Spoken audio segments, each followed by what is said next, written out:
तो जर्मनी के एक बहुत ही महान फिलोसोफर एंड थिंकर ने यह बात कही थी कि politicians divide human kind into two classes, tools and enemy. यानी जो नेता होते हैं वह इंसानों को दो भाग में बांट देते हैं या फिर दो क्लासेस में बांट देते हैं। पहला एनिमी यानी दुश्मन और दूसरा टूल यानी वोट बैंक। अगर इस स्टेटमेंट को बिहार के कॉन्टेक्स्ट में समझने की कोशिश करें तो बिहार के लोग भी वहाँ के नेता और पॉलिटिकल पार्टी के लिए किसी टूल यानी वोट बैंक से कम नहीं है।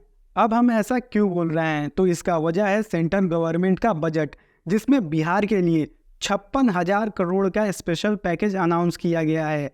ज़्यादातर बिहार के लोग यह खबर सुनकर बहुत ही ज़्यादा खुश हो गए हैं, जैसा कि सरकार ने कुछ उन्हें अजूबा सा दे दिया हो। लेकिन आपकी जानकारी के लिए बता दें कि बिहार को एक बार पहले भी स्पेशल पैकेज मिल चुका है, और वो अभी कोई छोटा मोटा नहीं। 1.25 लाख करोड़ का स्पेशल पैकेज बिहार को 2015 में मिला था, जो कि इस बार के स्पेशल पैकेज से 2 गुना ज़्यादा थी। और इसका अनाउंसमेंट किसी और ने नहीं, खुद हमारे पीएम मोदी ने आरा की रैली में किया था, और वह भी बहुत ही जोरों शोरों से। तो चलिए हम आपको इस 1.25 लाख करोड़ के स्पेशल पैकेज का एक ब्रेकडाउन बताते हैं, जिससे आपको यह पता चल जाए कि किस सेक्टर में कितने पैसे खर्च होने वाले थे। तो 54,713 करोड़ खर्च होने वाले थे सिर्फ और सिर्फ रोड एंड ब्रिजेस पे। और यह बात तो बताने की कोई ज़रूरत नहीं है कि बिहार के रोड एंड ब्रिजेस कितने वर्ल्ड क्लास के हैं। 21,476 करोड़ खर्च होने वाले थे गैस एंड पेट्रोल प्रोजेक्ट पर, और 15,550 करोड़ स्किल डेवलपमेंट और अदर सेक्टर पर खर्च होने वाले थे। अब कोई भी गैस प्रोजेक्ट या फिर स्किल डेवलपमेंट इन पैसों से हुआ भी है या नहीं, इसकी जानकारी हमें नहीं है।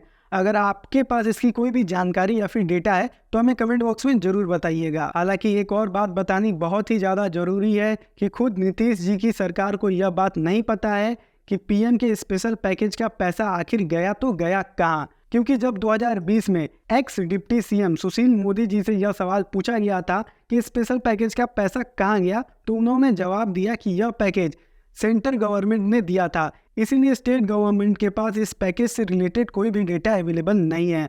और रही बात रोड एंड ब्रिजेस की, तो वो NHAI बनाती है, और सारे के सारे गैस प्रोजेक्ट इंडियन ऑयल्स के अंदर आते हैं। इसीलिए सरकार के बजट में स्पेशल पैकेज का कोई भी हिसाब किताब नहीं है। लेकिन स्पेशल पैकेज में किए गए वादे या तो पूरे कर दिए गए हैं या फिर इन प्रोग्रेस में हैं। तो अब यहाँ पर यह सवाल है कि 1.25 लाख करोड़ खर्च करने के बाद भी हमारा बिहार का यह हाल है, तो 56,000 करोड़ में बिहार का क्या ही बेड़ा पार हो जाएगा। तो साधारण भाषा में अगर बताऊं तो सरकार ने फिर से बिहार के लोगों को स्पेशल स्टेटस की जगह पर स्पेशल पैकेज का लॉलीपॉप थमाया है। स्पेशल पैकेज का लालच देकर बिहार के लोगों को फिर से ललचाया जा रहा है और उन्हें टूल बनाया जा रहा है, जाहिर तौर पर वोट बैंक बनाया जा रहा है। यही हम आपको बताना चाहते थे कि जब तक हम बिहार के लोग जात के नाम पर वोट देते रहेंगे, तब तक हम पॉलिटिकल पार्टी और पॉलिटिशियंस के लिए सिर्फ और सिर्फ टूल बनकर रह जाएंगे। और अगर हमने सवाल पूछा या फिर आपने सवाल पूछा